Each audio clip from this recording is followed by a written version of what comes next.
بسم اللہ الرحمن الرحیم۔ السلام علیکم ناظرین، اگر آپ ارطغرل غازی ڈرامہ دیکھتے ہیں تو آپ ان اداکاروں کی اصل زندگی کے بارے میں بھی جاننا چاہتے ہوں گے۔ تو آج ہم ارطغرل غازی ڈرامہ میں ارطغرل کی پہلی بیوی کا کردار نبھانے والی حلیمہ سلطان کی اصل زندگی کے بارے میں آپ کو بتائیں گے۔ ان کا اصل نام کیا ہے، ان کی کتنی عمر ہے اور یہ کہاں پیدا ہوئی۔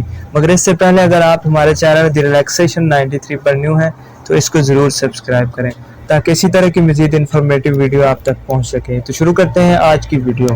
حلیمہ سلطان کا کردار ادا کرنے والی اداکار کا اصل نام اسراء بلجک ہے اور یہ ایک فیمس ترکش ایکٹریس ہیں۔ اسراء بلجک 14 اکتوبر 1992 کو ترکی کے مشہور شہر انکارا میں پیدا ہوئی۔ ان کی ابھی عمر 32 سال ہے۔ ان کی ہائٹ 5 فٹ 10 انچ ہے۔ ان کے شوہر کا نام گوکان ٹور ہے۔ انہوں نے ارطغرل غازی ڈرامہ میں اچھی ایکٹنگ کی اور پوری دنیا میں اپنی فین فالوئنگ بڑھائی۔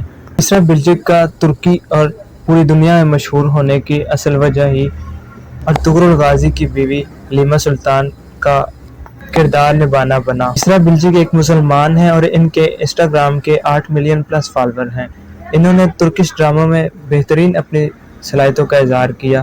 امید کرتا ہوں ویورز آپ کو یہ ویڈیو پسند آئی ہوگی۔ اگر پسند آئی ہو تو ویڈیو کو لائک اور چینل کو سبسکرائب ضرور کیجیے گا اور مزید اسی طرح کی انفارمیٹو ویڈیو دیکھنے کے لیے ہمیں فالو کیجیے گا۔ جزاک اللہ۔